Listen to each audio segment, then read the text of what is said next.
Hello, hello. Hello, hello, hello. Here we are on the air. Pleasure to see you, young man.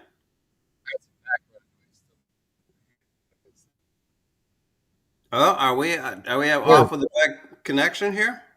I think our connection's okay. I can hear you okay. Can you hear me? Wonderfully. All right. You're Um, coming I in had loud and clear. I had the intro music somehow teed up again. I had Oh, to turn it off. So we're good. ah, yeah. Well, what's new?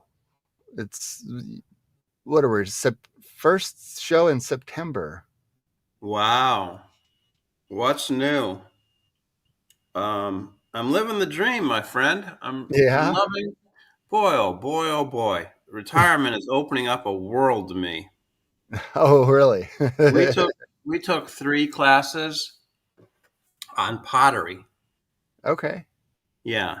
And we're going to belong to a studio, Uh-huh. where you have the kiln and you've got the tools. Yeah. And I'm going to explore that world creatively. That sounds That's fun. Yes, yes. And I'm taking a course with the University of Wisconsin Extension Oh. on gardening.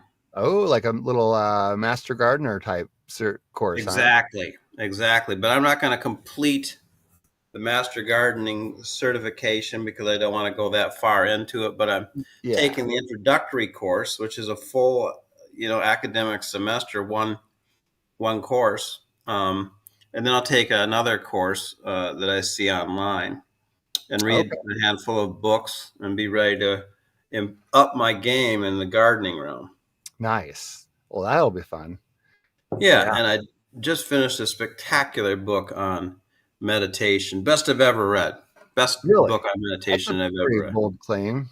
Yes, it is. Let me see if I have it here. Do I have it here or did I take it upstairs already? Yep, I put it away in the bookshelf already. It's called The Science of Enlightenment by Shinzen Young. And it's a Shenzhen. book that Okay. I've listened to on Audible 3 times, and now I've read it as a physical copy Oh, once. Um, and I'll probably read it again late next year. But it's going to play into our presentation today. oh, good. Good. Yeah, for sure. It has to. He's a guy who has meditated for nearly 50 years, like 46, 47. Got his PhD at the University of Wisconsin right over here, Uh-huh. which was at the time the preeminent Asian studies school Okay. in North America.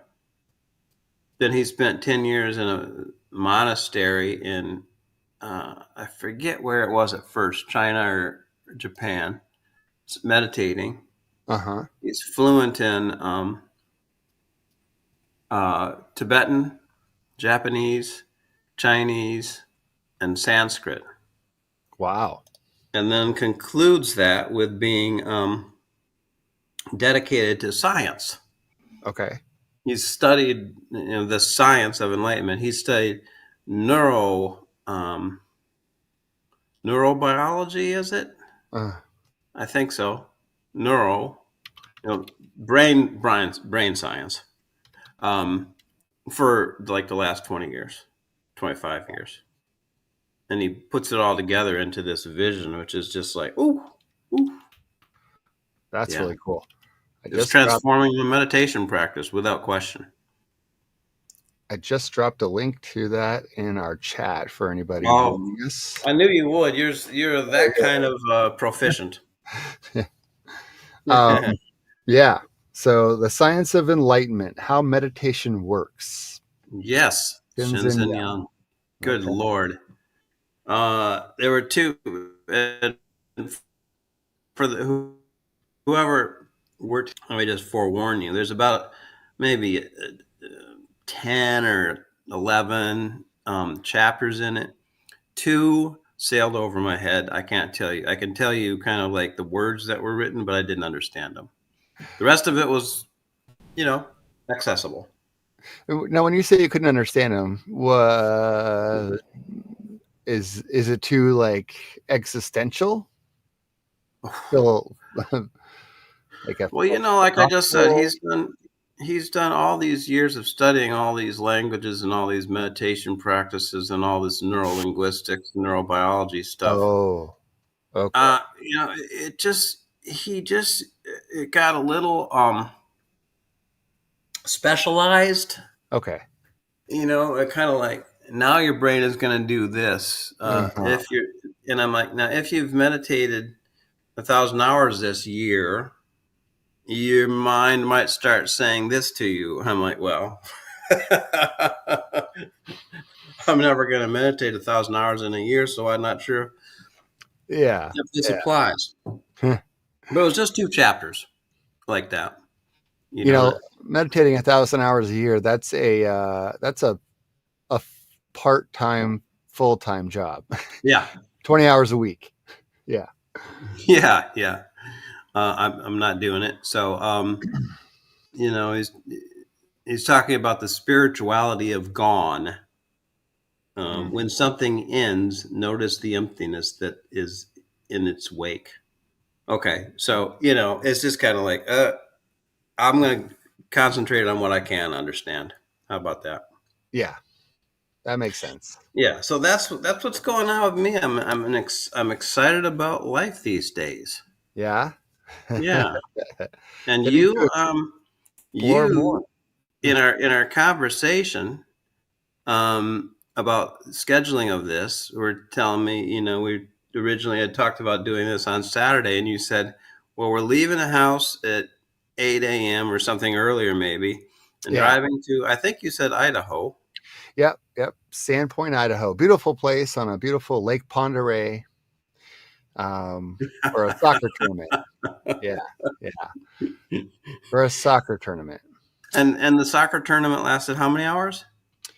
Well, it was two games, but they were just enough time apart where there would be no logical reason to drive all the way home because it's about 90 minutes each way. So there was a morning game and then an afternoon game. So Right. we left the house How at many? 8. Just two games on Saturday. Two games on Saturday.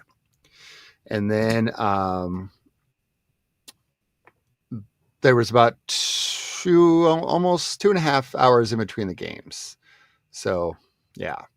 Did But you yeah, have to go back on Sunday? and then we went back on Sunday morning as well. So it was my daughter's team. They won both games Saturday, and then they nearly won the game on Sunday morning. Um, the other team pulled off a score in the last minute of the game to tie it, so it was a draw. And then they went back to face that same team that they drew with because they both had the same record, so they were in the finals together. So then we went to the finals game, which was later in the afternoon yesterday. So yeah, I spent all my weekend all my weekend days hanging out in about an hour and a half away in Idaho, watching soccer. So And how did they do in that fourth and final game? they lost. They got their Oh, butts kicked. Yeah, they're oh, it's hard those afternoon games. The conditioning, my daughter is a go. Like some kids are, they have enough energy to do sports and whatnot, and then there's those kids who are conditioned and they're just go go go busy from the minute they wake up to the 30 minutes before they go to bed, and that's kind of my daughter. So she has the stamina to do whatever all day long, and I don't even know how she does it. She'll come home and want to jump on the trampoline and show me tricks, and I'm like, how do you, like, don't you have heat stroke by now? yeah. And yeah, it just blows my mind.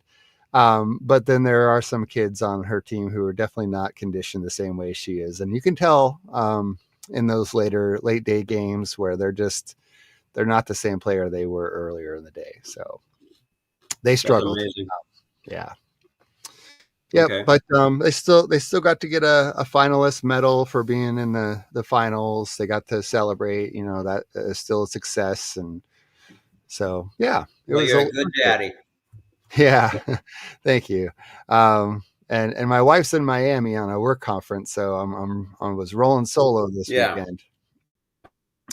But yeah, my daughter was like, "If we win, can I get ice cream afterward?" And I was like, "Hun, you can get ice cream afterward even if you don't win. Like, that you don't have to win to get a reward yeah, from me for working hard. Like, yeah, you still get to celebrate." So I was thinking that's about that. outstanding. Good for you.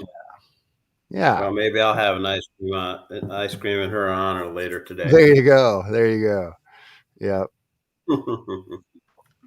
yeah, So, shall we switch gears and talk about the topic of the day? yeah. What's in store? I mean, we're still on this what do you want to call it? Campaign, crusade, mission, Metacrisis.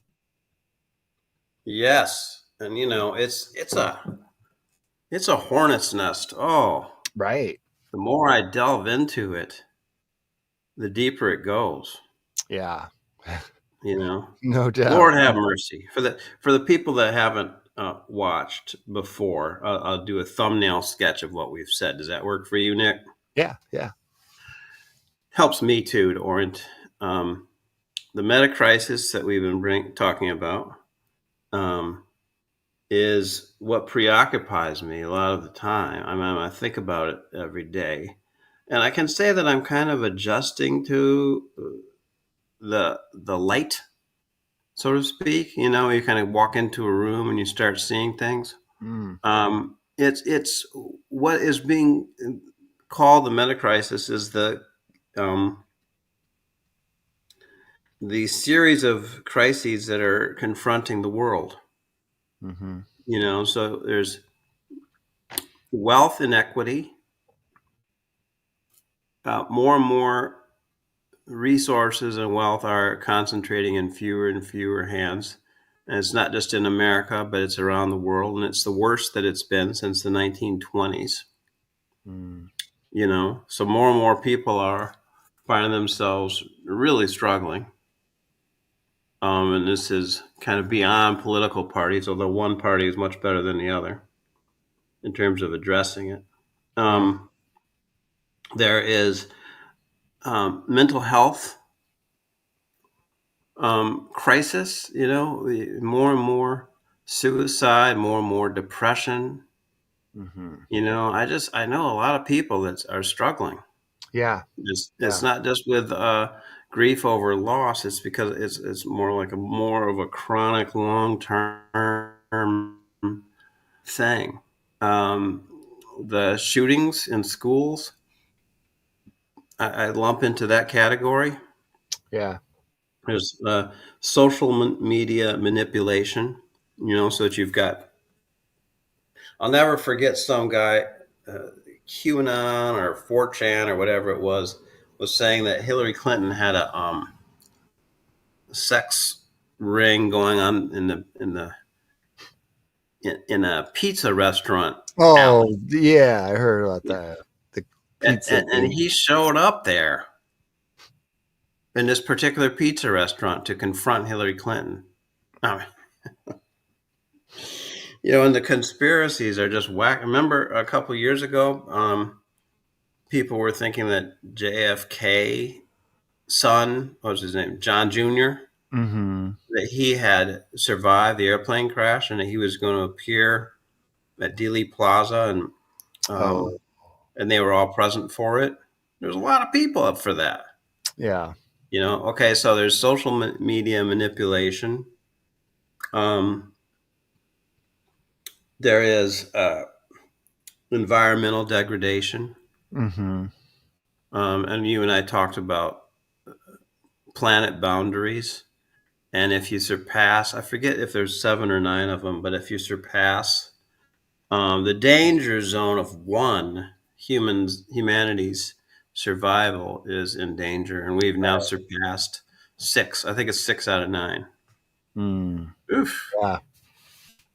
We went through all those different danger zones, and one of them was pollution. And it sounds kind of almost quaint. And then, that day I was thinking about it, and I was like, yeah, pollution. There's oil slick the size of Rhode Island in the Gulf of Mexico. Yeah. You know, the fires, the hurricanes, um, soil erosion also sounds kind of quaint. Like, oh, Yeah. we're gonna run out of dirt. No biggie. Is there? Is it? Is that a biggie? Until Right. you realize that crops depend on quality soil, and when you don't have it, then the food Yeah. starts to taste weaker and weaker, and you can grow less and less of it. Yeah. We talked about, was it ocean temperature as well? Yeah. Ocean temperatures, Yeah. which throws off the currents. Mm. Which this week they're talking about with the current is a warming thing for Europe, and that as the currents are getting thrown off, Europe's going to drop in temperature dramatically Oh, wow. over a 50-year span, but it starts now. You Yeah. know, and birds are having a hard time migrating because they're thrown off by differing currents in the air. Uh, oh, stuff like that. It goes on. There's education crisis. I have a friend that's been heavily involved with Milwaukee Public Schools. I'm not going to say anything that could get me in hot water, but suffice it to say that, well, I had a friend that was a professor at the Uh-huh. University of Kentucky, Okay. and he said to me, this was 20 years ago. He was an English professor, great guy. May he rest in peace. But he said, "Yeah, John, when the kids get to me in their freshman year of high school, freshman year of college, they haven't been taught anything." Oh. You know, and that's not literally true of everybody, but it was just such a thing. He said, you know, they're squeaking through on some math and some history, but in terms of quality education, he just wasn't seeing it in the state of Kentucky. Mm-hmm. You know, Well, I mean, I feel like there's things that used to be taught that now there's attempts to sort of disprove or discredit what we, you know, used to see as this is classic education of history. And it's, you know, what's science anymore? You know, the pandemic really showed us what people, how easily people can be swayed to believe misinformation. And, right, you know, there's people, such an increase in people who, I think there's a lot of good that comes from people who choose to homeschool and do homeschooling responsibly. But then there's a good population of folks who don't want indoctrination into, you know, right. certain, you know, more broad views, you know, more diverse opinions, and so they're choosing to do that because they don't want that, and it's almost a sheltering sort of um, attempt, because they don't want those views, they don't want those influences, and I think that definitely is going to affect the ability for people to accept and view and collaborate with diverse viewpoints. You know, so yeah, Yes, we have a comment here. Cats Up says, I view our world, not just in the US, as being terribly underserved with mental health care. Stigma. A crying shame. We are no more to blame for mental health than we are to blame for. Oh, I got this button that's here. I don't know why it's in my way. Um, let's see if I can just pull it on. Here, let's show it right there. Uh, no more to blame for mental health than we are to blame for cancer. Good point. amen. Cats up. Yeah. I don't know who Cats up is. Do you? No, just someone who's tuned in and watching today. So thank you for tuning in, Cats Up. Thank you. We appreciate your involvement with us. It's Yeah. wonderful. So Um, yeah, absolutely. You know,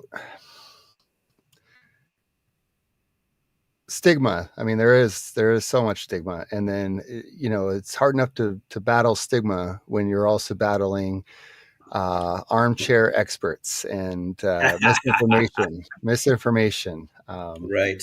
People Right. tend to lean towards an anecdotal viewpoint versus evidence based. And that's a big term in my world. And nursing is evidence based practice. So Right. yeah. Right. Yeah. Yeah. And the education thing. I'm going to do a little political thing, and I don't want like to be too political here, but I'm just gonna go there for a minute here. We have a candidate who has 34 felony counts Mm-hmm. guilty. His company has felony for fraud. He's been Mm-hmm. adjudicated guilty in a civil court for rape. He took over 100 actions against the environment in his first presidency, and he's been impeached twice. And yet, people are still considering voting for him. Yeah. He's a sociopath, and has a viable candidacy. Mm-hmm. It's just stepping away back from the fray of us against them, and Right. et cetera, like that. Just to look at that with some degree of objectivity, it's like, what? How did we get there? How Yeah. did we get there? That is truly alarming. I mean, all political stuff aside, when I think about what is really truly sad in our times is that the vast majority of us are, I mean, we're talking 95% of us are in a small in a good section of a Venn diagram where we all overlap. And if we were not so divisive, we could all come together and say, yeah, these are not the qualities of a good person, let alone a person who should lead us. Um, and so that is hard. But then, I do have to accept the reality that there are people um,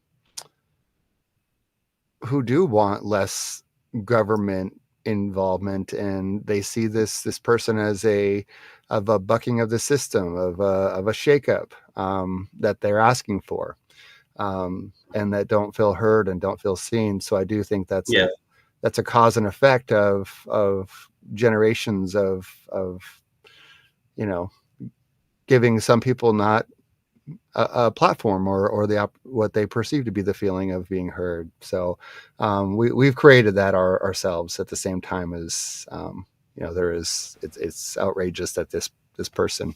So yeah, I want to point the finger and say, there's this tyrant, of course, because when you look at that person on paper, it's awful, and yet how is it that so many people can still view it? It's yeah, sad that they would put aside those values just for the sake of having a little bit of them represented, not the whole them. right. Yeah, So, crazy. I totally concur with what you have just said. Important, and then so that's the meta crisis, and I view it as there is something wrong with us upstream of what is happening um, downstream with all of the. There's something not wrong with us. That's not the phrase I want to use. There's something off kilter. There's something um,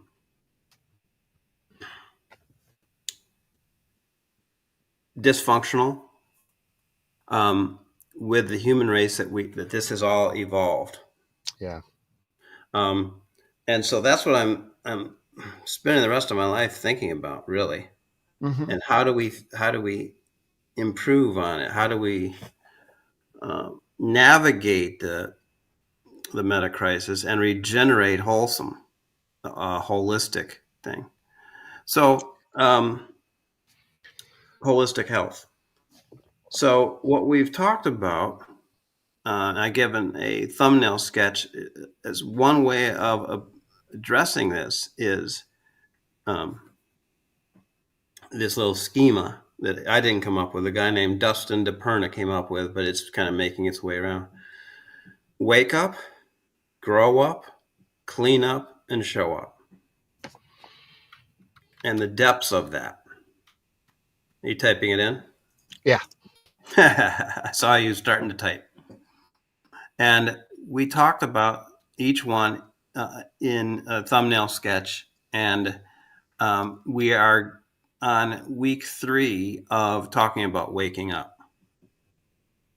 And the first um, thing to say about that is that we wake up from the illusion of of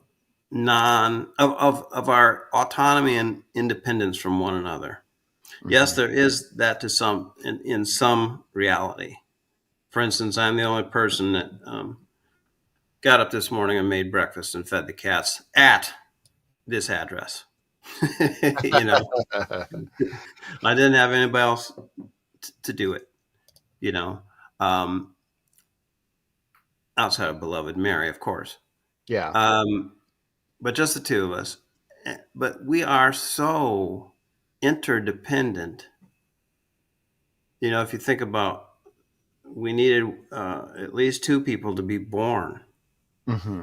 Our neighborhood, our school, our spiritual training, if we had any, um, ongoing school, partners at work, you know, all of the cooperation it takes for you to get into your car and drive to work. You know, the creation of a car, the provision of fuel, you know, elevators functioning, you know, food has to be delivered to your house, you know, or at least to the grocery store. There's farmers involved. Um, we're massively intertwined and interwoven with one another, Yeah. and we have to wake up to that. Hmm. Um, yes, there is some competition, but there's also room for massive amount of cooperation. And cooperation means not only with other humans, but with animals and with the landscape. Hmm. So, um, we are all interwoven, includes animals, the non human animals, Yeah. you know. Yeah. Yeah.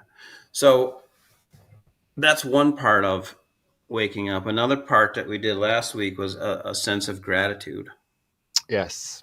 and or last time we met. And gratitude is highlighted in a beautiful way by the Native American Thanksgiving prayer, Yes. which we read last time. Uh-huh. People The that want Mohawk to, tribe, the Haudenosaunee. Yeah. yes, Yes. Hudasani, The Hudanasani, Thanksgiving address, the Thanksgiving address. That was great. yes, which I have posted on Facebook uh, Thanksgiving Day because of the Pilgrims killed the Indians after the dinner. But Mm. you know, you can acknowledge that and still say, and yet let us have a practice of Thanksgiving. People who haven't seen it, did you put it? Did you type it out last time? The last time I put Or, it in the comments of our last episode, episode 11. It yeah. is in the description of the episode 11. I do have a link to the Thanksgiving address to the natural world. So yeah, Outstanding. Thank you so much. yeah, Then Joanna Macy, her book, I have that one here. It's called Pass It On. It's in yeah, there. yep. We got a link in And the episode on that. Yep. great. And if people want to look at it elsewhere, what's her name? Robin Wall Kimmerer, a Native American author, wrote a beautiful book called Braiding Sweetgrass. And it's in there too. Okay. Really beautiful. Um, this week, we're going to move on to another thing. Okay. Are you ready? I am. Yeah. Now that we're half an hour in. But we had to get people caught up. Yeah. No. No. No. It's good to keep us on task, but also recap. I mean, Right. it's evolving material. I mean, we're not You know, we don't curate this and come in with a it's a natural conversation, not a lecture series. So yeah. Well said. I love it. Natural conversation, not a lecture series. That's beautiful.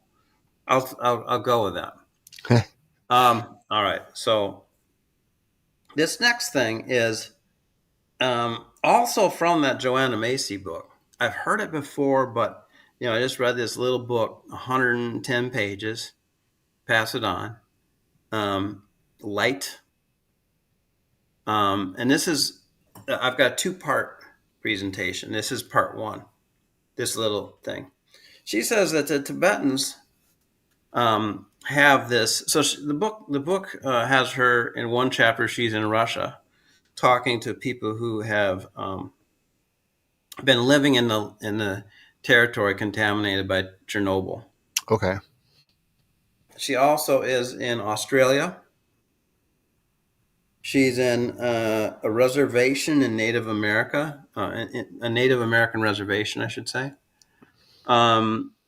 She's with the Aborigines in Australia, and then she's in Tibet for, I think it's two of the chapters. In one of the chapters, she's talking to a guy who says part of his waking up practice. He Mm-hmm. doesn't say that, but we're utilizing it that way. Right. Is to remember that, and we don't have to believe this literally, but we can go with it imaginatively.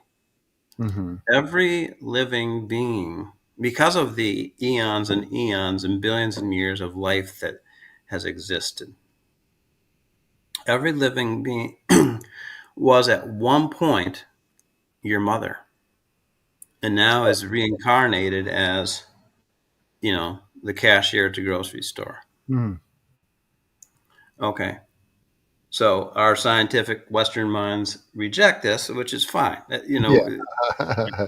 I'm not gonna believe that on a literal basis myself, but it is something to really have fun with and work with. Yeah. And just think about how it could transform you if you had this as a regular practice. Okay. So I read this thing, and she talks about her own experience. Was she was told this, and I'm going to have some tea here just a second. My throat was drying out.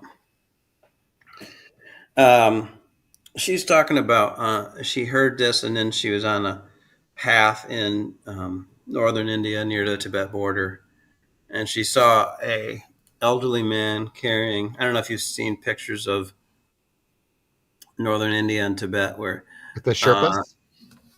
yeah, maybe not exactly a Sherpa, but it was an older man carrying. Is that a Sherpa? Your connection did a little fuzzy thing for a second, right as you were saying that description. Oh, Um, it's an elderly man carrying 100 pounds of sticks on his back. oh, okay. Okay. Yeah, so or 200 pounds, Wow. and she's walking along, and her usual reaction is to, in her mind, denounce the economic structure, which requires an elderly man to carry 200 pounds of sticks on his back.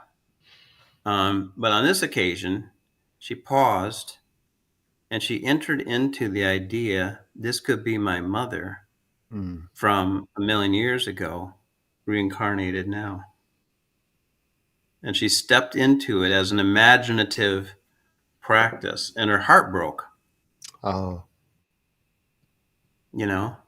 And she wanted to see the face, and the guy was hiding his face. He didn't want the face to face encounter, Mm. which was all the more poignant, Yeah. you know. Um, and so she, um, we have memes on Facebook now and etc. that say things like, "Please be patient with people. You don't have no idea what they're going through." Yeah. right? Nice. Yeah. That's a nice meme. I like it. But Yeah. this one takes it much further. That could be your mother from a million years ago, Yeah. imaginatively, Hmm. not literally. Although, what do I know? Um, but Right. so I tried this. Okay. I was at a bagel store. Do you have Bruegels and Einsteins out by you? We do have some Einsteins, not in my particular city, but out west coast, we do have some Einstein bagels. Yeah. Yeah, yeah. I'm not sure if this was a Bruegels or an Einstein's, but it was one of the two. It's a bagel fast food kind of Yeah. place. It feels like Starbucks in a sense that you go in there and it's kind of a nice, it's kind of a nice vibe in there. Kind of hipsterish. Yeah. Slightly-ish, yeah. Although I'm in there, so what do we? Fake it till you make it. What? Fake it till you make it. Exactly. Exactly. So I go in there and I'm just thinking about this, and I'm thinking, okay, so this cashier, heavily tattooed, heavily pierced, there's your hipster thing, is my mother from a previous millennium. Yeah. Ah, it really had a powerful impact on me. Really, really. What It what went did. through your head when you had that? My heart tongue was tugged. My Okay. heart was tugged. I was like, oh. And so then I was like, thank you so much. Thank you. Thank you. I really appreciate you getting me a bagel. Yeah. And I really appreciate my brother over here slicing the bagel and then also giving me a tin full of cream cheese. And it just felt on a different level. Yeah. I just felt like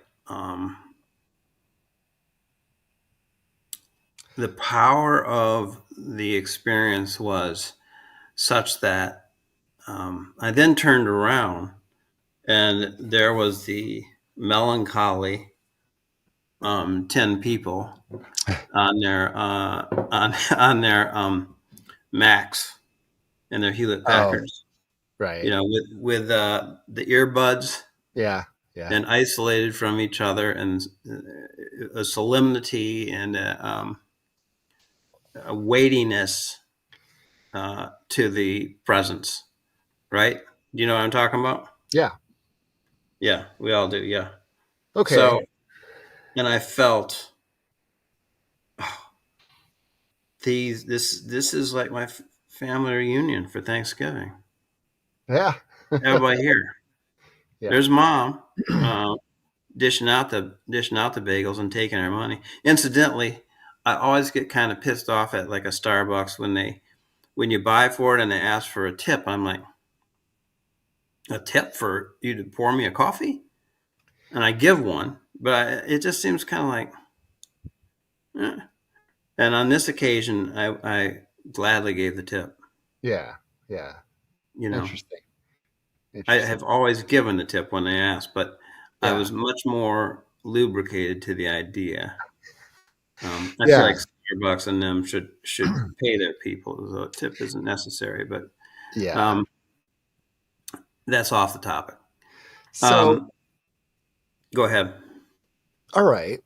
So, couple thought like I tend to yes, and agree with all of that. Yeah, And I tend to also look at the other part of it. So we're a series of whatever you want to call it. This idea of rebirth. Let's explore this, yeah, and at whatever level you want to call it. So maybe we just say it's a soul that's rebirthed, and you're talking about a soul that was a generations past yeah, ancestor to you, that kind of thing. And this soul today is in your presence as this being. And I feel like it's very humbling in that it's this rise and fall of man. What may have been a millennia ago tribal leader, call it mother, Yeah, yeah, yeah, um, distant ancestor, that soul of that person is being reformed and part of another being, and is now present in front of you as a service worker, where they may have been at the peak of their societal um, status, and now they're of much more of a lower income, lower socioeconomic status. They're in a servant position, um, and it's just interesting because a part of me is like, okay, you can empathize, but also it's humbling to see that we're only a few generations of our soul embarking on this path of being either the leader of a nation or a potentially a homeless person. Um, but I definitely think this idea and the exercise and the purpose is really another way of us to get to that point of empathizing with others who really don't, who may or may not live in our same world but are still here, and yeah. um and then I would also challenge the idea of not to pity them, but to celebrate this step in their journey, right? So it's like, oh, it may appear as you have fallen, but maybe you have just transcended through these rebirths through different avenues, and you're like, you know what? I've seen all the glory. I've had all the greatness. I've done this. I've done that. I want simple. I want simple. yeah, Want to have a low key existence, and yeah, I, it's kind yeah. of like saying I want to That's come back. I want to come back as a bird, or I want to come back as a dog because dogs are awesome. Pets are awesome. Cats are awesome. Birds are awesome. But it is a way simpler, easier. Yeah, there's the fear of predator prey, all that. But um, so if you thought, yeah, I've seen all the different lives, I've lived many lives as a human. I want an easy one. I want this one. So maybe it's not all that bad. Maybe there's nothing to feel sad about oh because yeah, right. this is Yeah, yeah, it's the happy medium right. where Yeah. they I want for didn't not too much. feel. And yeah, What is they're that? not impoverished, and the needs are being met, and they can, yeah. So anyway, I like it. that's where my mind was going with that little exercise. But That's also, like you said, it had a profound impact when you took that into a public space and you saw all these people differently. Now, definitely sad when you look around at this coffee shop or this bagel place, and you're like, everybody's so disconnected. yes. And on the other hand, without these advancements in technology, the question I have is, would they be spending this much time patronizing this business and hanging out in it? Or would they be moving on to their office where they have to do their work? Or would they be moving on to, you know, would they be spending as much time congregating in this space, um, collaborating possibly like they might be doing online? I don't know. So it's hard to say. They're not. I mean, it's interesting 100%. to see a crowded place with in what looks like nobody present with one another in this physical space. But then the question is, would they be in this physical space for such amount of time if they weren't able to be connected to whatever it is that they're doing electronically or digitally? I don't know. Yeah, probably not because yeah, But I because mean, it's still part of a growing problem, this disconnection of people being in these public spaces. yeah, and disenchantment and isolation and Yeah, yeah. All right, what do we got here? Cat's up. Um, I believe in the concept of contract. We contract before birth for the life that will give us the experiences we need to evolve. It could be that the service worker is, oh, let's see if I can get this up here all the way. Where is it? It could be that the service worker is experiencing and our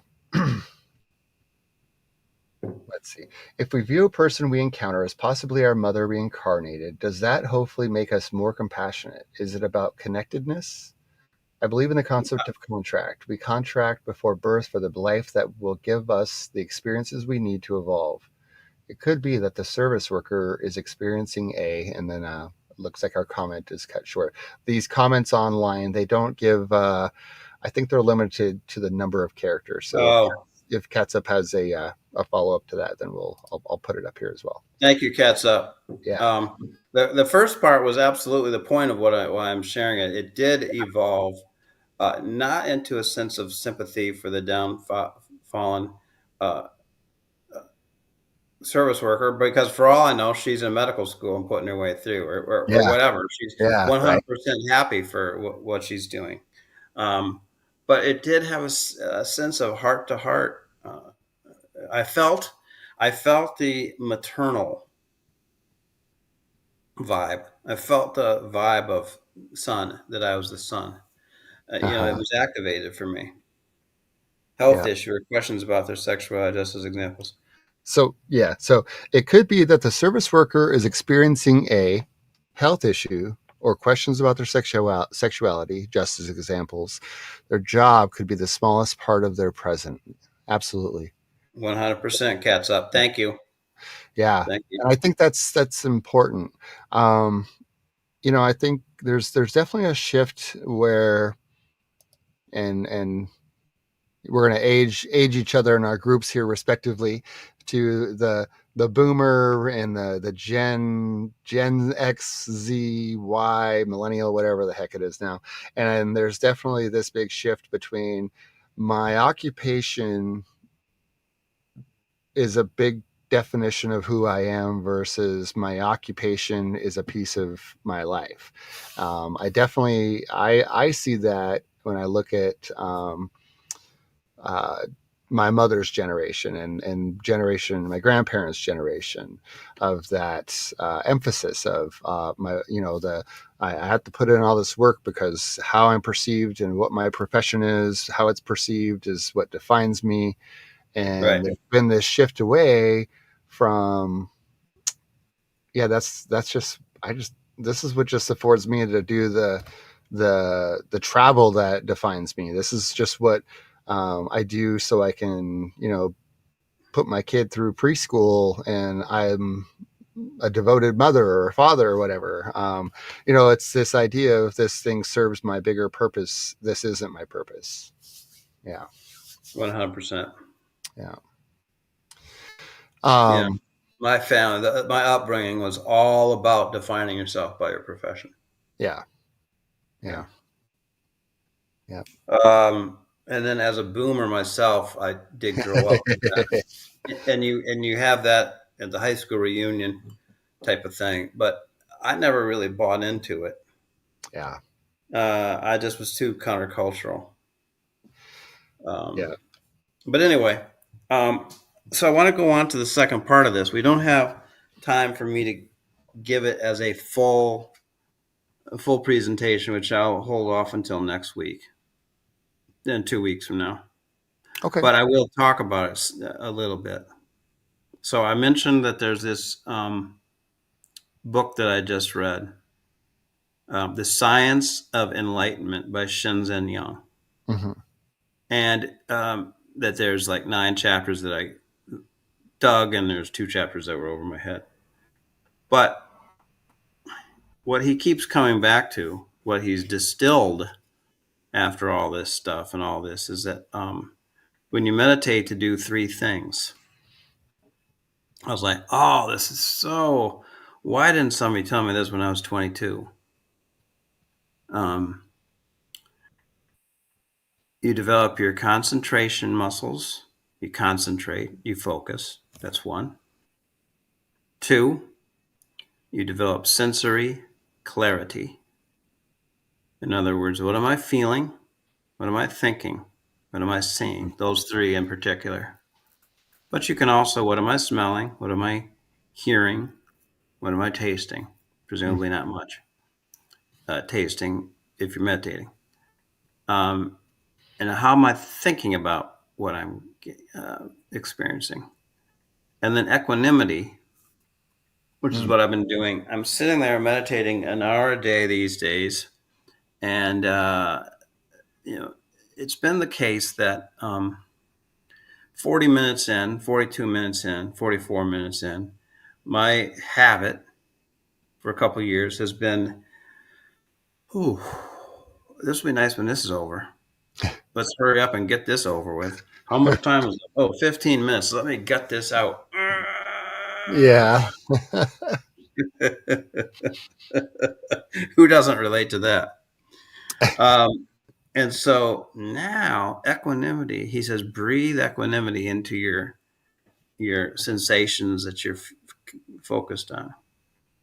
So I'm just feeling equanimity about my pain in my back. I'm feeling equanimity about the fact that I'm suddenly in a hurry to get this over.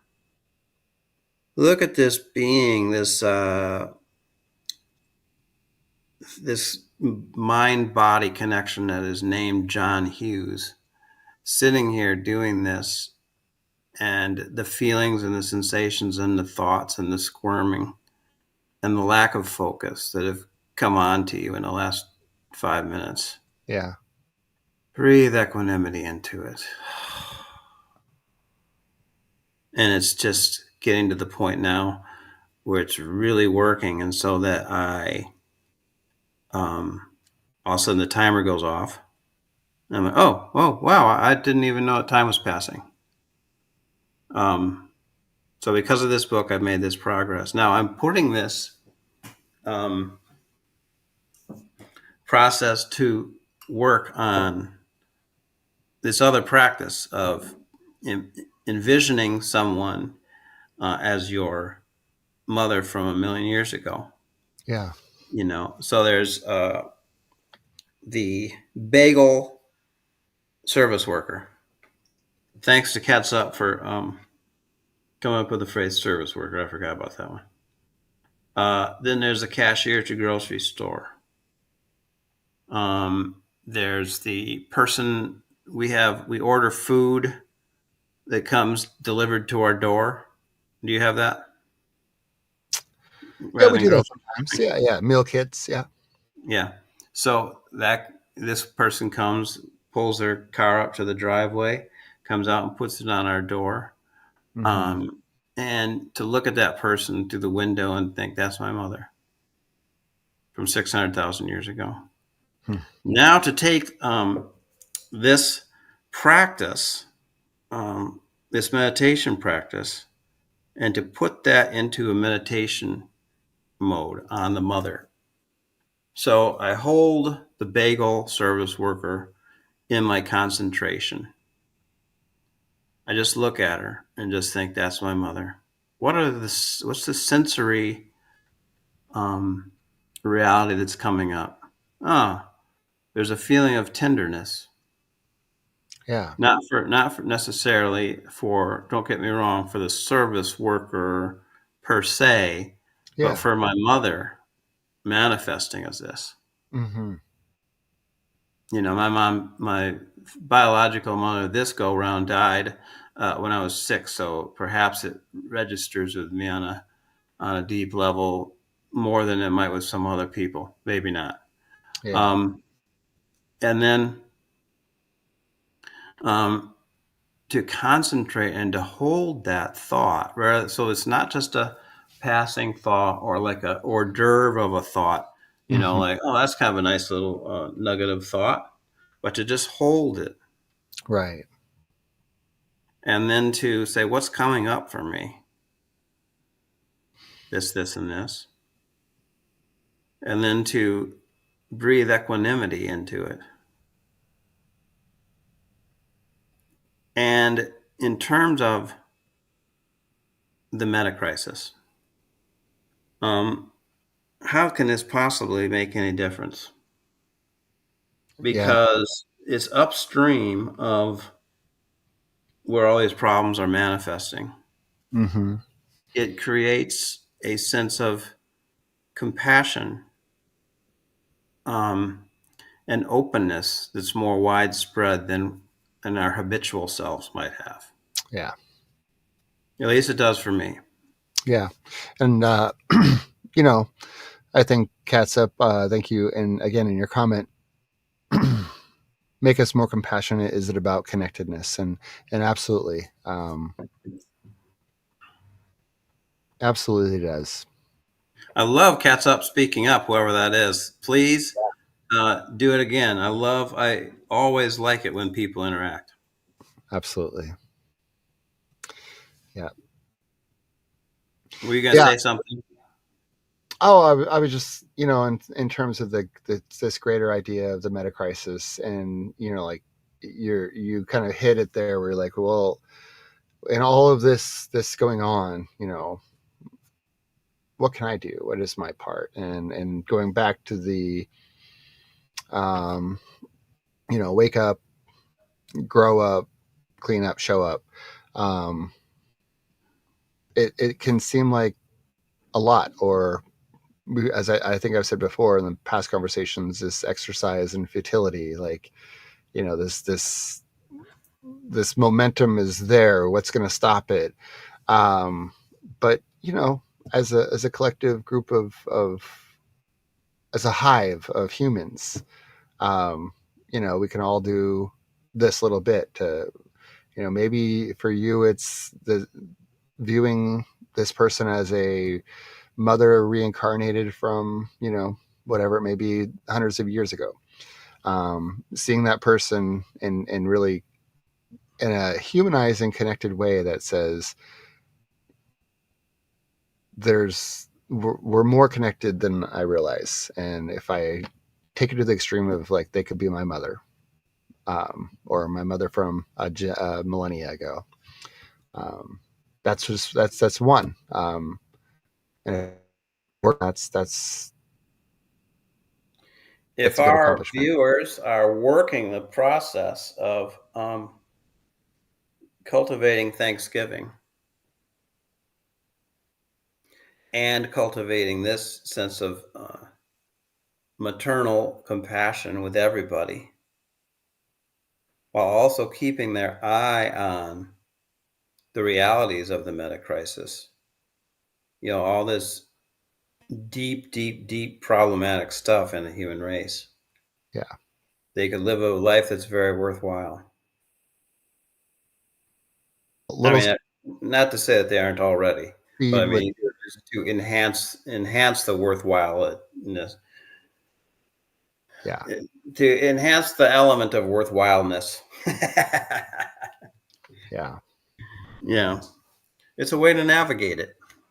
absolutely, yeah, it is lots of navigate it. If there's anybody tuning in, what helps you to kind of navigate your life, That's this beautiful.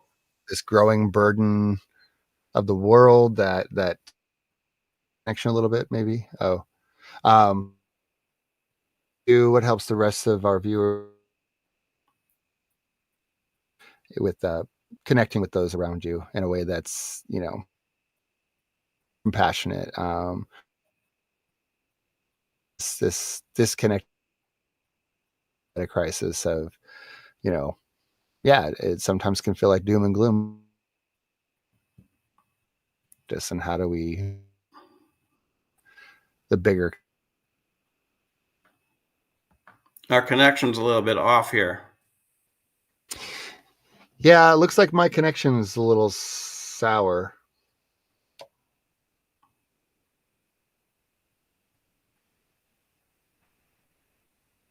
Are you on now? It I looks am like you are.